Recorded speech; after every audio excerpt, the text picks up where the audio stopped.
Olá, bem-vindo você mais uma vez, meu amigo aluno, bem-vinda você mais uma vez, minha amiga aluna. Aqui é o professor João Antônio, nós vamos dar prosseguimento ao curso completo de informática para concursos gratuito aqui no YouTube, tá? Antes da gente começar efetivamente com o assunto, né, eu queria primeiro me desculpar com vocês pelo seguinte. Faz muito tempo que eu não gravo aula, sinceramente, faz muito tempo que eu não me opero, sou eu que faço tudo, coloco essas legendas e tal, e eu acho que eu me perdi um pouquinho na primeira aula, deixei o tempo estender demais, a aula ficou muito grande, normalmente quero que ela tenha entre 45 minutos, 50 minutos, e eu acredito que para alguns assuntos eu demorei demais para explicar. Se vocês acham que o ritmo ficou lento, devagar, então vocês me avisam, dê comentários aqui embaixo, né? Professor, realmente a primeira aula ficou meio enrolada e tal. Eu vou tentar melhorar com o tempo, pode ter certeza que o nosso ritmo vai melhorar com o ritmo, cada vez que eu me acostumo um pouco mais de volta aqui a ministrar essas aulas, porque realmente faz muito tempo que eu não gravo aula. Eu estava sentindo falta já de gravar aula e aí me veio a ideia na cabeça de botar essas aulas aqui no YouTube para vocês. Não importa o seguinte, eu posso demorar em alguns assuntos, eu posso ser rápido em outros, mas uma coisa é certa, eu vou procurar explicar todo e qualquer tópico deste nosso curso do zero, ou seja, eu vou começar a explicação e vou tentar fazer o maior número de explicações possíveis para que todos que estiverem assistindo a esse vídeo possam entender, possam compreender o que eu estou querendo mostrar, compreender o conteúdo. Outra coisa que também é bom lembrar é que o material dessas aulas, os slides que a gente está usando aqui, eles estão aqui embaixo na descrição do vídeo, tem um endereço do slide. Eu já coloquei os slides para a primeira e a segunda aula, ou seja, a aula passada e essa aula agora, os slides já estão onde o material está descrito. Se você não pegou na primeira aula, tá, pode clicar aqui embaixo na descrição do vídeo, você vai ver lá o endereço do Google Drive onde estão os slides. Se você já pegou na primeira aula, não precisa, porque os slides eles vão servir para a primeira e para a segunda aula, esses que já foram colocados. À medida que eu for alterando, atualizando os slides, eu vou colocar os outros também nas próximas aulas, ok? Então é só acompanhar. De novo, se você quer assistir a esse curso inteiro, se você quer assistir a esse curso completamente e saber quando uma nova aula é postada, às vezes uma aula extra de questões, você clica aqui, aqui embaixo no botão inscreva-se e aí você vai se inscrever no canal do YouTube. E se inscrevendo no canal do YouTube significa que você vai ser avisado sempre que uma nova atualização for feita, ok? Os vídeos, eu gostaria também do feedback de vocês, se os vídeos estão com qualidade boa, se vocês conseguem ler tudo. Eu estou colocando vídeos em qualidade considerada já HD, High Definition, na alta definição. Então os vídeos são muito grandes. Cada aula dessa, a aula passada, por exemplo, ela tem 1 hora e 8 minutos. Ela tinha 4 GB de tamanho. Imagina, um arquivo, 4 GB de tamanho. Aí eu postei lá, mandei lá para o YouTube, demorou um tempão transferindo lá para o YouTube, eles processaram e tal. Então, eu vou tentar diminuir o tamanho das aulas, o tempo das aulas. Eu vou tentar fazer 45, 50 minutos cada aula e colocar 3 aulas por semana, segunda, quarta e sexta, como eu já havia prometido. Se bem que eu estava tão ansioso para ver a qualidade da primeira aula que eu já coloquei hoje, quinta-feira, não sei que dia é hoje é maio ainda, né? 29 de maio de 2014, foi quando eu coloquei a primeira aula e estou aqui gravando a segunda aula para vocês, que provavelmente está sendo postada no dia 2, na segunda-feira, se eu não ficar ansioso para colocar antes, certo? Então, mas acompanhe, fique aqui acompanhando, inscreva-se no canal aqui embaixo, cadê aqui embaixo no botão inscreva-se para você ser sempre avisado quando a nova aula for postada, ok? Vamos rever um pouco do assunto visto no final da última aula, que eu acho que por causa do tempo eu corri um pouquinho, né? Não sei se ficou tão bem claro. Eu vou reprisar de uma maneira tranquila, ok? Então vamos lá. Você que assistiu a primeira aula, deixa eu botar minha tela pequena aqui, a gente falou sobre bits e bytes, foi o último assunto que a gente mencionou, certo? Bits são pulsos elétricos. Bits são a forma como um computador armazena informação simples. Então, imagine um bit como sendo simplesmente um espaço na memória de um computador. Pronto. Esse espaço na memória do computador, ele é capaz de assumir duas posturas, dois estados. Ou ele está ligado, leia-se, contém energia elétrica, e aí a gente considera isso como estado 1, né? Ou ele está desligado, ausência de energia elétrica, e a gente considera isso como estado 0. Então, um bit é um espaço capaz de armazenar informação que só pode assumir dois valores. A gente já viu isso, eu não preciso reprisar. Dei vários exemplos na aula passada. Tranquilo.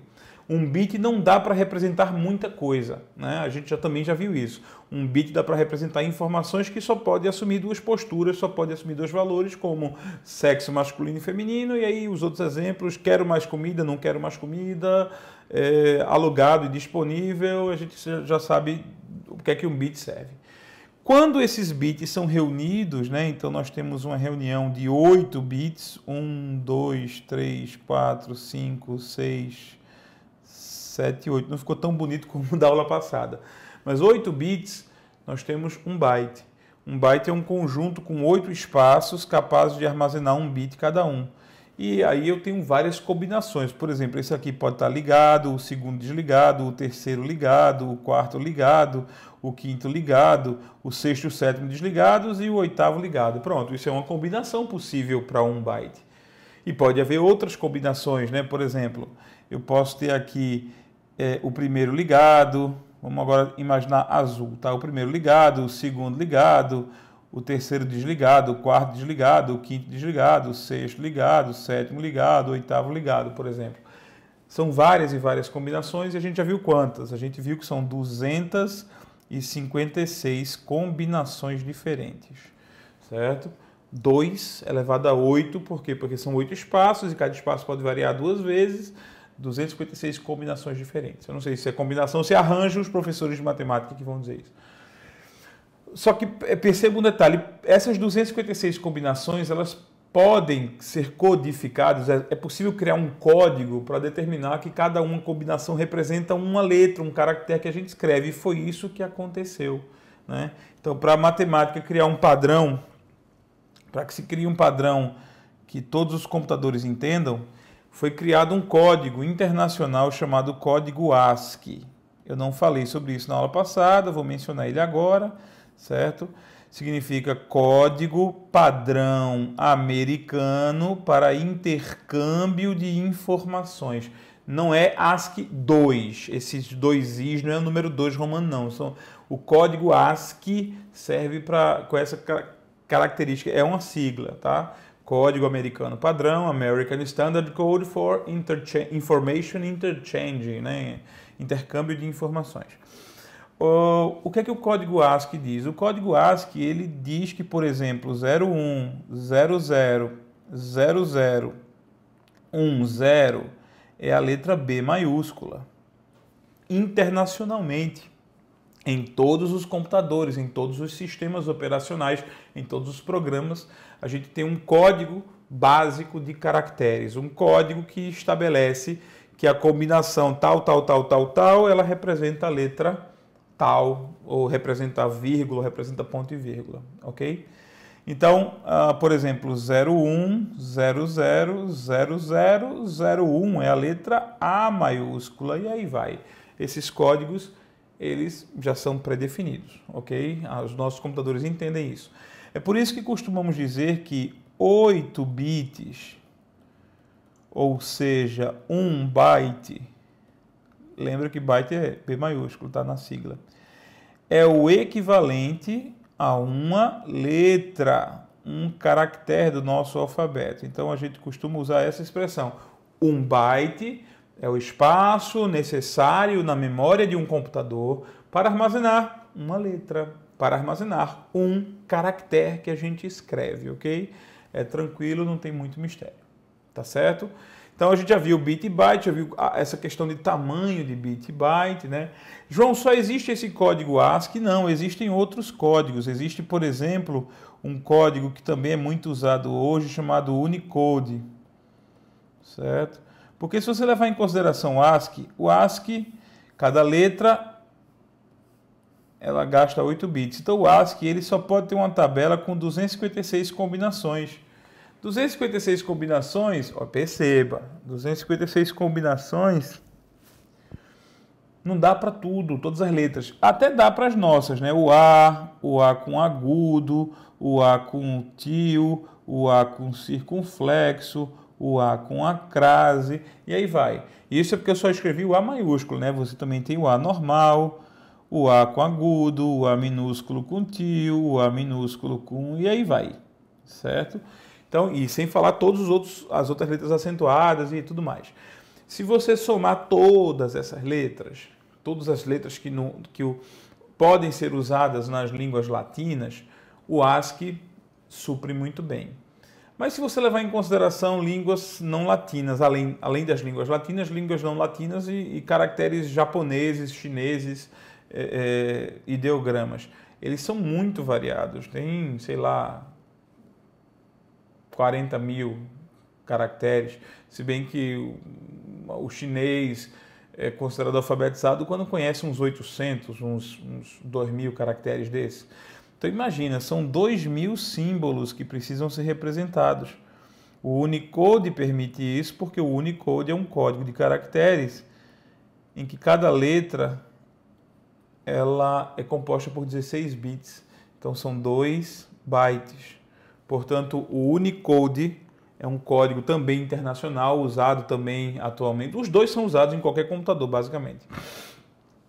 O Unicode ele permite uma tabela, uma capacidade de combinações muito maior. São 16 bits, portanto, a quantidade de combinações que o Unicode aguenta é 2 elevado a 16. Isso aqui, pessoal, dá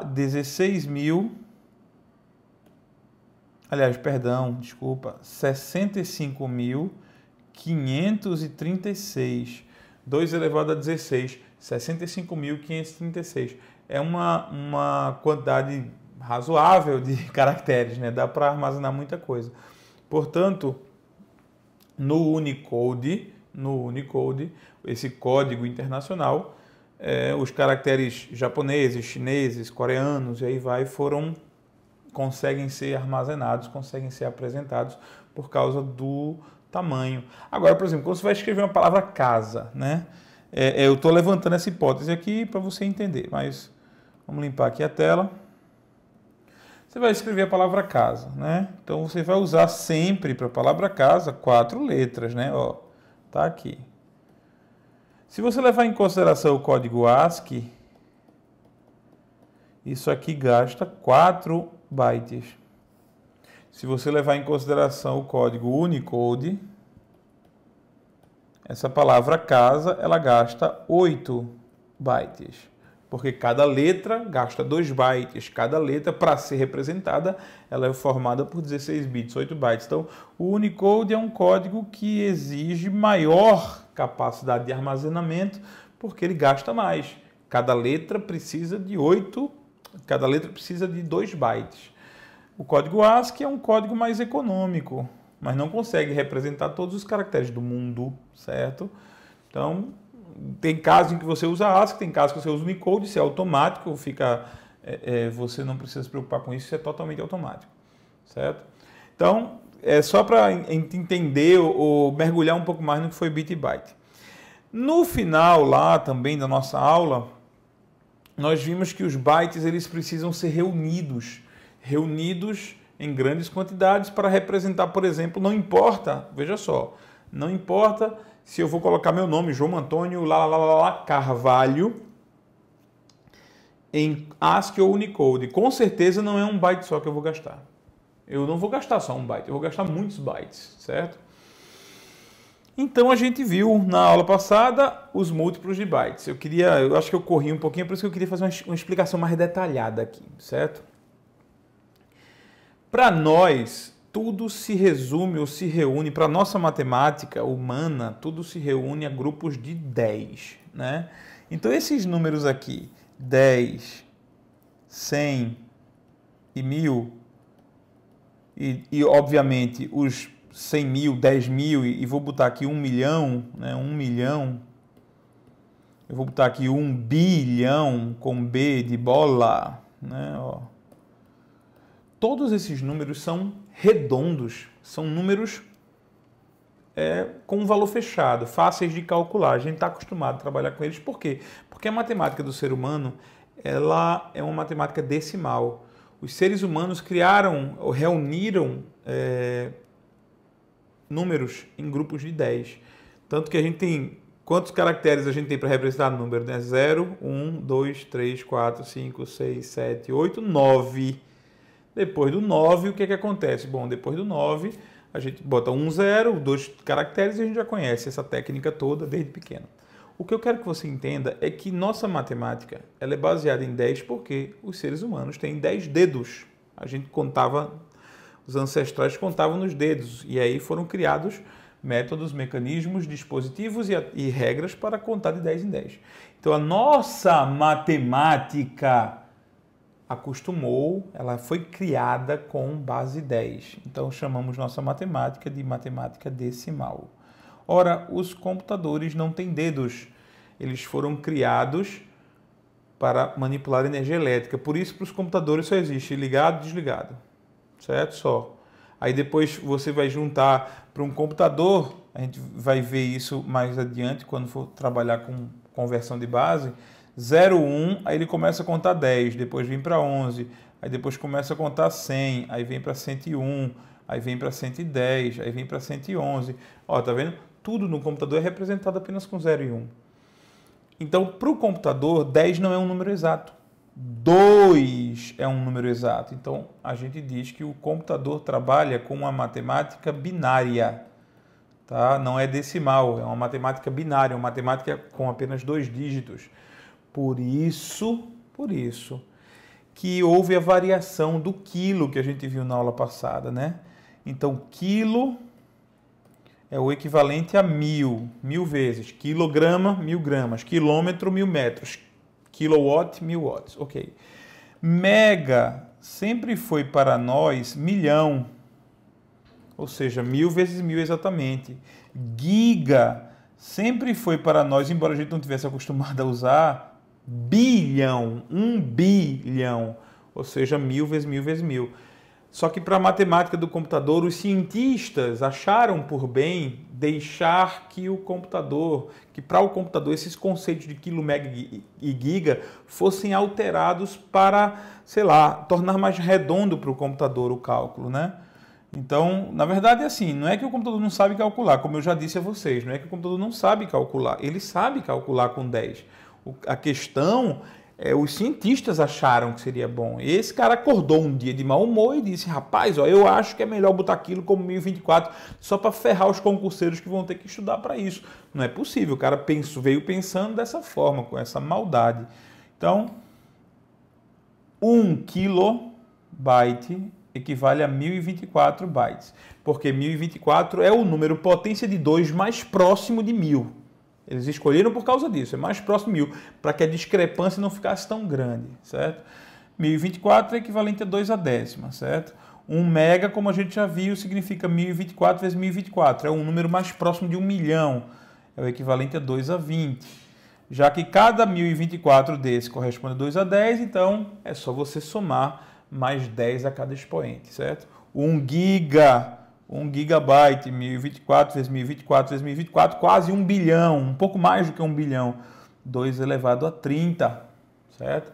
Aí vai 1 terabyte, que seria 1 trilhão, 2 elevado a 40, 1 petabyte, 2 elevado a 50. Nesse caso aqui eu não preciso nem dizer que é 1024 vezes 1024 vezes 1024 vezes 1024 vezes 1024, né? Nem preciso dizer que é isso, você já entendeu. E 1 exabyte, vamos sair daqui, 1 exabyte é o equivalente a 2 a 60. João, tem mais do que isso? Tem o zettabyte, o yottabyte, que é 2 a 70, 2 a 80, respectivamente. Mas a gente não chegou nisso. Para um computador de mesa, a gente chegou em terabyte. Ou seja, um computador pessoal nosso chegou em terabyte. Para você ter um petabyte, você teria que ter hoje o disco rígido que você tem hoje para o seu computador, que é o grande, sei lá, o grande porta-malas do seu computador. Ele teria que crescer 1024 vezes para você chegar a atingir peta. Então isso não vai acontecer nem tão cedo, certo?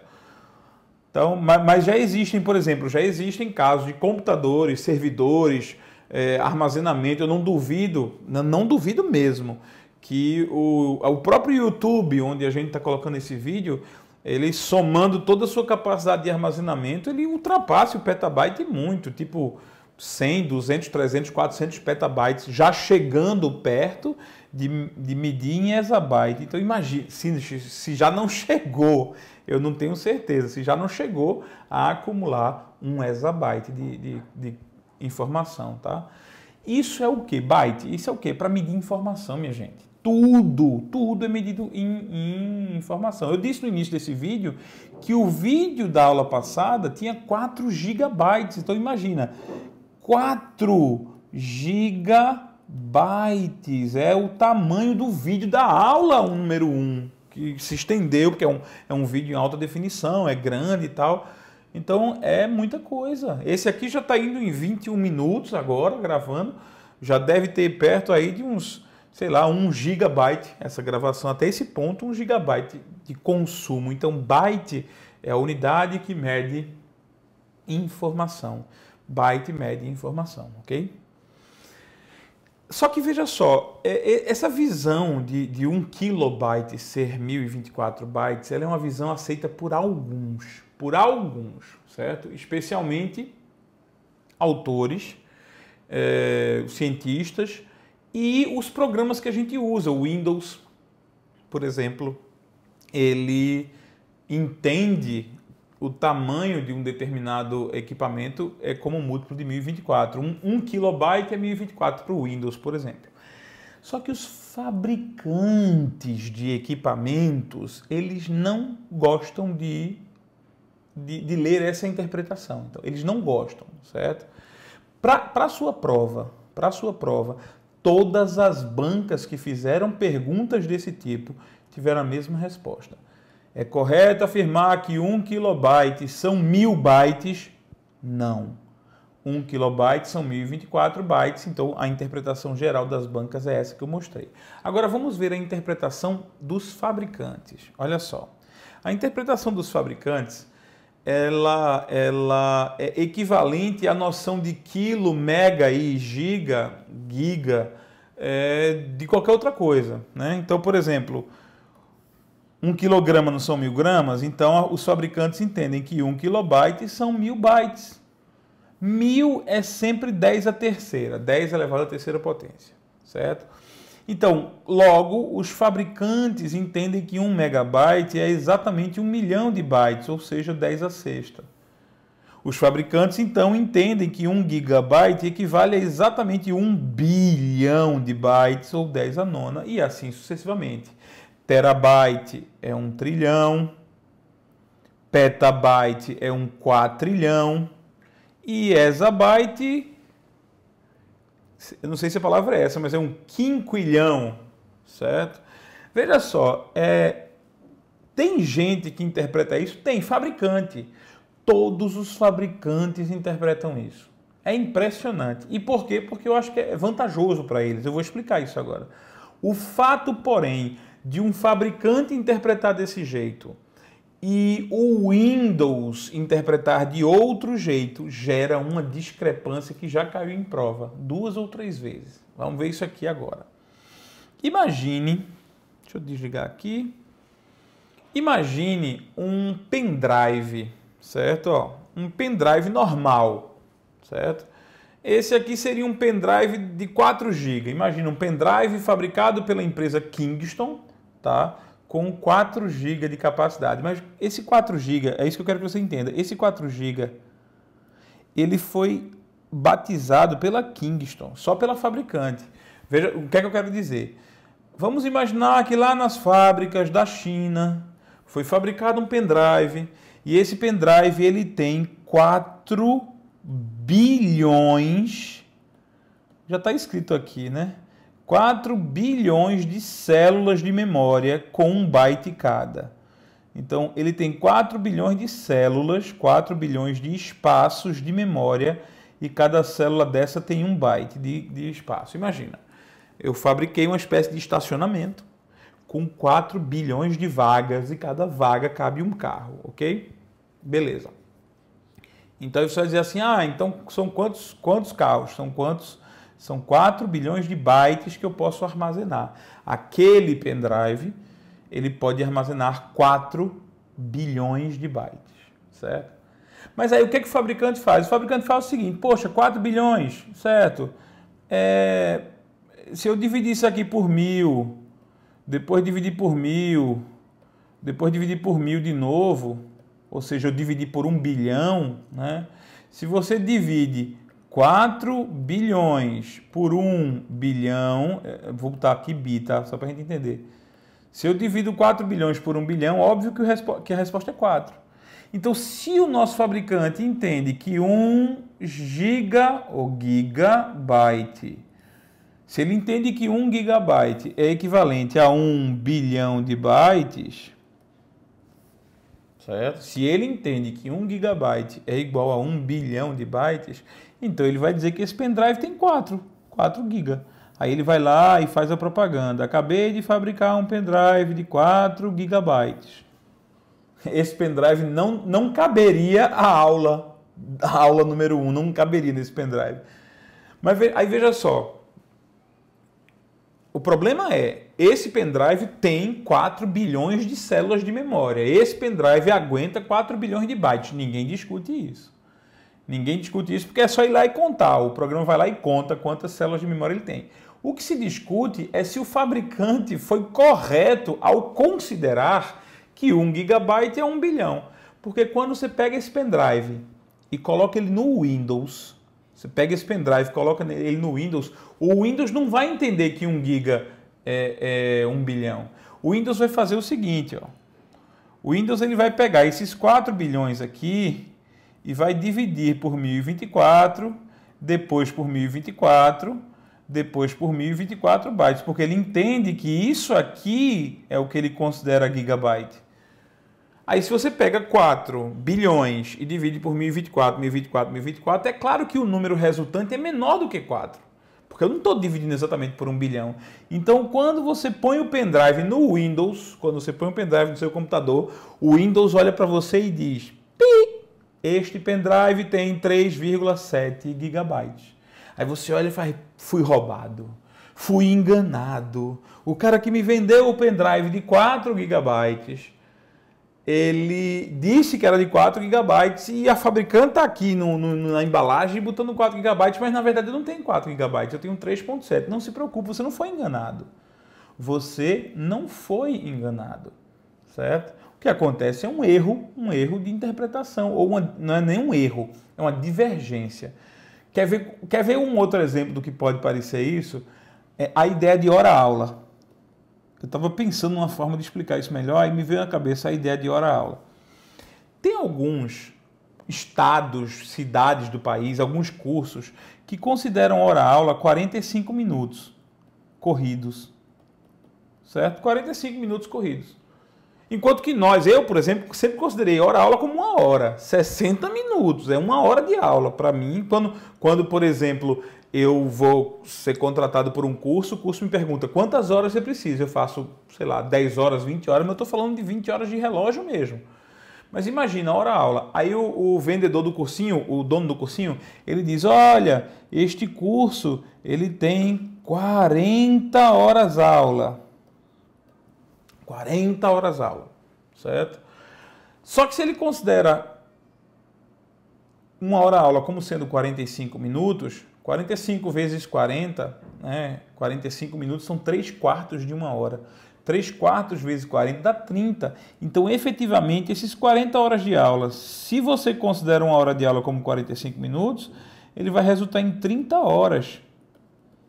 30 horas. Aí tem curso que diz 40 horas de aula. E tem curso que diz 40 horas de aula, mas o curso segundo deu 40 horas de relógio e o primeiro curso deu só 30, porque ele considera hora-aula como sendo 45 minutos. É uma questão de consideração do que é isso, do que isso significa, certo? Então a questão do problema dessa divergência com byte é considerar o que isso aqui significa, o que gigabyte significa, o que é que megabyte significa, o que é que kilobyte significa, 1000 ou 1024. Para a maioria dos fabricantes é 1000. Para a maioria dos fabricantes, 1000. Para os programas que a gente usa, Windows, Linux, qualquer programa que vai lá medir o tamanho do arquivo, medir o tamanho do pendrive, eles levam em consideração 1024, ok?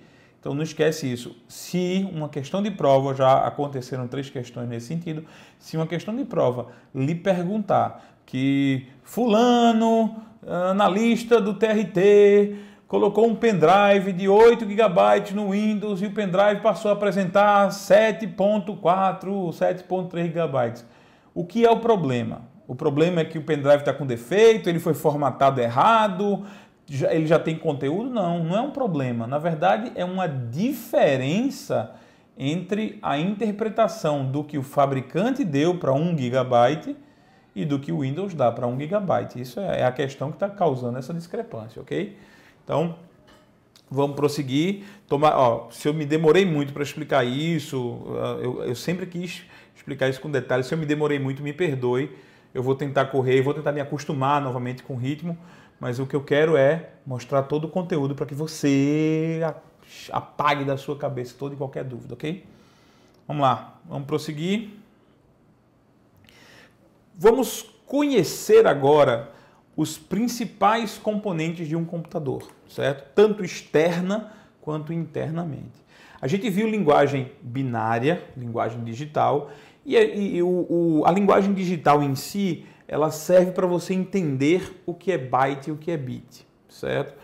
Até o presente momento, isso pode ser considerado conhecimentos iniciais de informática. A partir de agora, esse assunto é mais conhecido como hardware, ok? Então, a partir do presente momento, a gente já vai começar a trabalhar com o que se chama hardware, tá? Então, se o seu edital não fala em hardware, esse assunto que vai ser visto agora, ele provavelmente não vai cair na sua prova. O que você viu até agora não tende a cair mesmo, mas é interessante que você entenda. É interessante que você conheça. A partir de agora, o assunto é basicamente hardware, ok? Então, se no seu edital não tem, o edital que você quer não tem, o assunto que a gente vai passar a ver agora não vai cair, tá? Quais são as partes do computador que a gente precisa estudar? Eu só lembrei de uma coisa. Desculpa. Isso é importante que você lembre, certo? Eu falei sobre isso rapidamente, mas eu acho que não ficou tão claro. Não é a legenda que eu quero diminuir minha tela. Acertei, pronto. Veja só, a gente sabe que byte é representado com B maiúsculo e bit é representado com B minúsculo, certo? Quando é que eles são usados? Ambos são unidades de medida, eles medem informação, certo? Mas byte é usado para medir informação armazenada, certo? Armazenamento, ou seja, normalmente tamanho, ok? Normalmente tamanho. Quando a gente quer falar tamanho do arquivo, a gente fala byte. Capacidade de um pendrive de armazenar, a gente fala em byte, certo?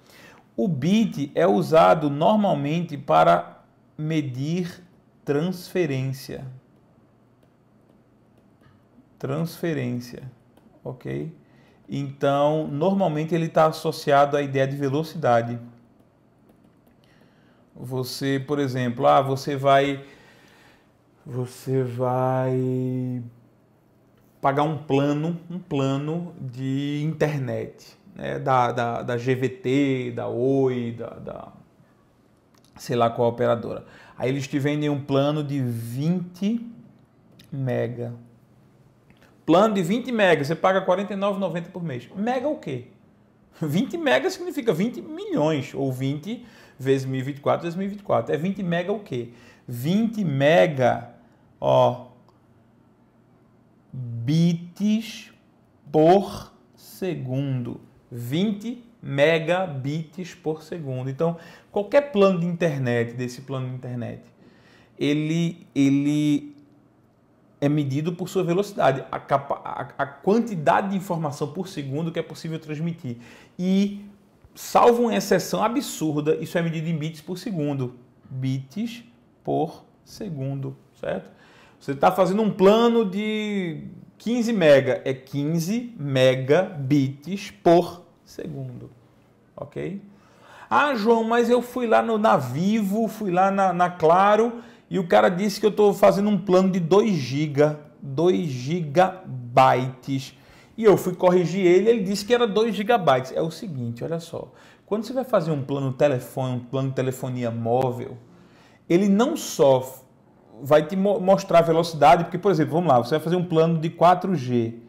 4G, a gente vai ver na aula de tecnologia de internet, 4G é uma geração de tecnologia para transmissão de informação pelo telefone celular. Então, o 4G, ele dá velocidades, eu acho que da ordem de uns 7 megabits por segundo. Acho que é perto disso. A gente eu vou me certificar disso, mas imagina, 7 megabits por segundo. Essa é a velocidade. Mas o plano da operadora é um plano de transferência de dados. Você pagou um mês, aí você começou a assistir aula, tá? Começou a assistir aula. Só assistir a primeira aula daqui, só assistir a primeira aula desse curso, você já teria transmitido para o seu celular mais do que os 2 gigabytes. Esse plano é mais ou menos assim. Você tem uma velocidade rápida, mas se você ultrapassar essa cota mensal, você tem uma cota mensal para transferir informação. Se você ultrapassar essa cota mensal, a velocidade do teu plano cai. Então, imagina, você está aqui, tem um mês inteiro, e você tem um mês inteiro para transmitir 2 gigabytes de informação. Aí você começa a assistir filme, começa a mandar e-mail, receber e-mail, No dia 10 do mês, você completou essa cota, você já transmitiu tudo que podia transmitir. Aí o que acontece? A partir deste dia, a sua velocidade cai e você vai até o final do mês com uma velocidade mais baixa. Pode assistir o que quiser, mas a velocidade vai baixar. Então, o plano da operadora de telefonia celular, quando ele fala em gigabyte, é porque é byte mesmo. Isso aí é o limite de informações, a quantidade de informações que você pode transmitir ou receber dentro de um mês, sem que a sua velocidade caia. Mas toda velocidade, toda transmissão é medida em bits por segundo, normalmente bits por segundo, ok? Tudo bem? Agora sim, nós vamos... E eu te pergunto, tudo bem? E eu acho que você responde tudo bem, pensando que eu vou ouvir que está tudo bem, mas eu não vou ouvir porque essa aula é gravada, certo? Mas vamos lá. Vamos prosseguir agora sim, vamos conhecer as partes do computador, né? Eu vou tirar minha tela. Externamente, o que é que nós temos à nossa disposição? Nós temos as partes do computador, eu já havia apresentado rapidamente, mas vamos lá. O monitor você já conhece, a tela que apresenta as imagens pelas quais você está vendo justamente agora esse vídeo, tá? O gabinete não é CPU, não é CPU, tá? É o gabinete. CPU é uma coisa que está aqui dentro que nós vamos conhecer daqui a pouco, mas o gabinete é gabinete, não é CPU. Eu vou olhar para você com delicadeza agora. Isso já caiu em prova. Isso já caiu em prova de várias maneiras. E qualquer pessoa que tivesse a mínima, básica e errônea ideia de que o gabinete se chama CPU, tinha errado. Teria errado. Todas as pessoas que aprenderam de ouvir falar que o gabinete se chama CPU, erraram, ok? Então, preste bem atenção. Voltando aqui, além do gabinete, nós temos o teclado, claro, que é um periférico, nós temos o mouse, ok? Esses são os pontos padrão de cada computador desktop, certo? Só que o que nos interessa realmente ver agora é internamente, ou seja, precisamos estudar o interior do gabinete. Então, vamos dar um giro aqui no nosso gabinete. Ele vai girar um efeito contratado da Disney, tá? Aliás, primeiro vem algumas fotos de gabinete, porque esse desenho aí não representa muita coisa não, tá? Mas, ó, tá aí um exemplo de gabinete super estilizado, mais outro gabinete mais simples, né? Tá aí um terceiro exemplo de gabinete. Vamos lá, agora sim, o efeito Disney, o nosso gabinete vai girar e nós vamos ver o gabinete por trás agora, certo? Vamos tirar aqui a tampa do gabinete. Né? Dentro do gabinete existem alguns componentes que são de suma importância, tá? Dentro do gabinete. nós temos componentes que nós vamos precisar conhecer. Além dos desenhos que estão aqui, nós vamos apresentar também as fotos, óbvio, para não ficar uma coisa muito abstrata, muito fora da sua realidade, certo? Mas vamos lá, vamos conhecer os principais componentes do gabinete. Está faltando 10 minutos para fazer 50 minutos, eu vou querer parar mais ou menos por aí, mas a gente vai conseguir apresentar o conteúdo com tranquilidade, ok? Vamos lá.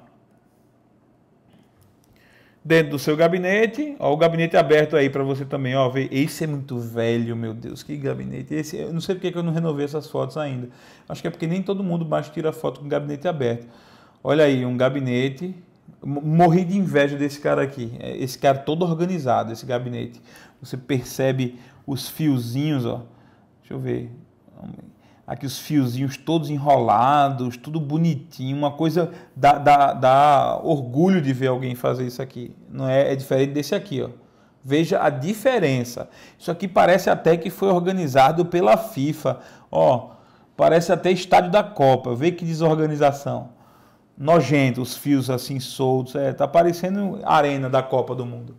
Bom, independente disso, o gabinete por dentro tem, e este componente aqui, que a gente vai estudar agora a fundo, tá? Este componente aqui, que nós vamos estudar neste exato momento. Aqui está, vamos separar os pedaços aqui, ó, mais um pouquinho de animação da Disney. Sai o cooler, sai a nossa plaquinha e vamos separar os componentes agora, ó. Vem você para cá, você para lá, você para cá. Quem é quem aqui? 3 dos principais componentes de um computador. Talvez os 3, talvez não, com certeza, os 3 principais componentes de um computador.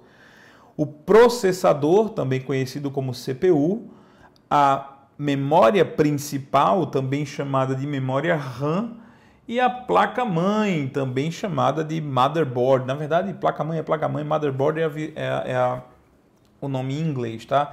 Então, percebam, meus amigos, CPU não é o gabinete, CPU é um negócio desse tamanho. Ó, CPU é um negócio que parece uma bolacha creme cracker, é um negócio desse tamanho, certo?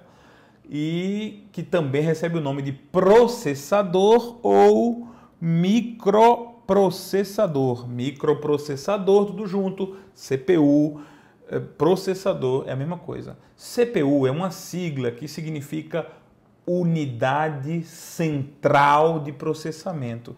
Então ela pode ser mencionada na prova como UCP, que é a sigla em português, ok? Unidade central de processamento. É uma caixa? Não. É um chip, um circuito eletrônico bem pequenininho, como a gente vai ver agora, ok? Então, só um detalhe, assim, quem é quem? Para ser mais rápido, a gente vai ver isso, né? Mas, por exemplo, o CPU é o cérebro do seu computador. Nada que o seu computador faz é feito sem que passe por ele, certo? A memória principal, nós vamos ver no geral o que é memória e vamos ver especificamente o que é memória principal. Mas sempre que alguém falar em memória, não esqueça, memória serve para guardar informações. Memória serve para armazenar. Então, todo equipamento que armazena informações é uma memória. A sua memória na sua cabeça armazena informações. Você tem que armazenar essas informações que você está aprendendo para fazer a prova, certo? E todos os equipamentos do computador, eles se encaixam numa grande placa de circuitos que aqui é chamada de placa-mãe. Então, o processador é encaixado na placa-mãe, a memória principal é encaixada na placa-mãe. Os outros equipamentos, como placas, por exemplo, a que saiu, né, no desenho aqui eu fiz uma plaquinha sair, a plaquinha é encaixada na placa-mãe. Então, a placa-mãe é o grande estacionamento dos outros equipamentos. Os equipamentos do computador são encaixados na placa-mãe e a gente vai ver exatamente onde eles são encaixados, ok? Vamos lá. Processador ou CPU é o cérebro do computador. Todas as operações que são feitas no computador são realizadas pelo processador, certo? Vamos dar uma olhada em alguns processadores, tá? Tem um desenho básico, mas Por exemplo, está aí um processador da fabricante Intel, usado por computadores, o Core 2 Duo, mas já não existe mais, tá? Já não é mais vendido. Olha ele visto por baixo agora, certo? Aqui está um processadorzinho usado em videogame, isso é um processador usado em videogame. E hoje em dia o xodó, o principal, mais chamativo processador que existe, que é o Core i7, processador da Intel, Core i7. Hoje, se for para comprar um processador, compraria com certeza um processador Core i7, tá? O melhor modelo que hoje em 2014 se vê por aí. Tem variações do Core i7, mas tem o Core i3, i5, i7. A gente vai falar sobre modelos mais para adiante, certo? Vamos lá. O que é que nós temos aqui? Existe uma característica sobre os processadores, que é chamada multicore, certo? Aí multicore significa muitos núcleos, muitos centros, tá? Os processadores vendidos hoje em dia, com certeza, eles são quase todos, se não todos, multicore. O que exatamente significa multicore? Dentro de um único processador, pode haver vários circuitos centrais para processar, como se eu tivesse uma cabeça com 2 ou mais cérebros dentro, certo? Então, a gente tem alguns termos que são comuns para a descrição do multicore. Ficou faltando alguma coisa aqui no multicore. Ficou sim, certo? Deixa eu voltar aqui. Ah, meu Deus, vai voltar tudo de novo, João, que burrice. Foto, pronto, tá aqui. Ficou faltando texto aqui, pessoal. É porque aqui está descrito só dual core. Mas veja só, ó. Veja só. Existem processadores com 2, 4, 6, 8 e até 10 e 12 núcleos. Então imagina, essa expressão, por exemplo, dual core. Dual core significa processadores com 2 núcleos. O Core i3, o Core i5, algumas versões do Core i7 são dual core. Ou seja, você compra o processador, você compra lá a pecinha, certo? E ela vem com 2 cérebros internamente, 2 centros nervosos, 2 núcleos de processamento. Então são 2 cabeças, são 2 cérebros girando e processando simultaneamente. Claro que o seu computador fica, a rigor, mais rápido. Não é exatamente 100% mais rápido, mas é mais rápido, certo? Existem os processadores quad-core. Os quad-core têm 4 núcleos, né? Então a gente chama de quad-core, ok? O Core i7 tem versão quad-core também, certo? Gente, já existem processadores com 8 núcleos, então imagina, já tem 4, aí alguém fez a belíssima ideia de adicionar mais 4, tá aí. São chamados de octa-core. Então você vai comprar um processador octa-core, um processador com 8 núcleos, ele é bem mais caro, óbvio, do que um de 4, de 2 núcleos.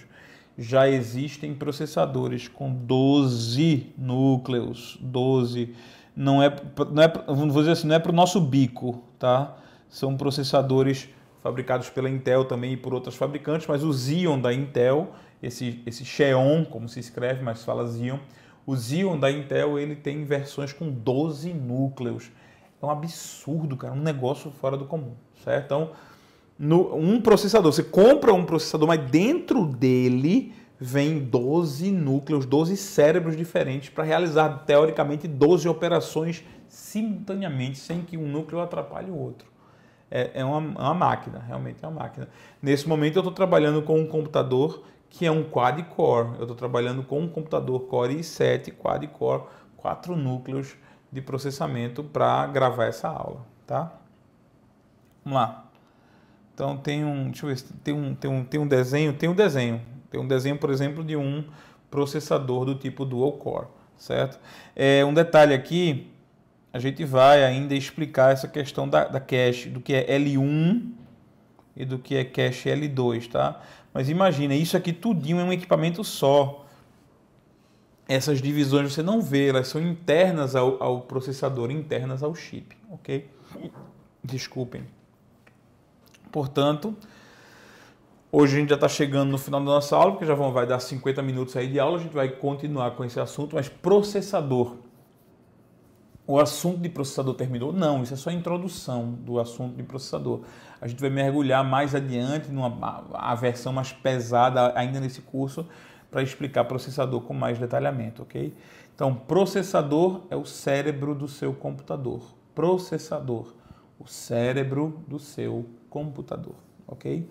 A gente vai começar na próxima aula a falar sobre memória. Memória principal é o nosso primeiro assunto dentro de memória, ok? Muito obrigado pela tua participação, muito obrigado pela tua paciência. A gente se vê, né? Faça a inscrição no aqui embaixo, faz a inscrição no canal para estar sempre atualizado, sabendo o que é que vem por aí, sabendo quais são os assuntos as aulas que são postadas, ok? Esse é o nosso curso gratuito de informática para concurso público completo e essa foi a aula número 2, conceitos iniciais de informática e hardware, tá? Na próxima aula continuamos com hardware, que vamos começar com a memória principal, tá? Um abraço, até a próxima.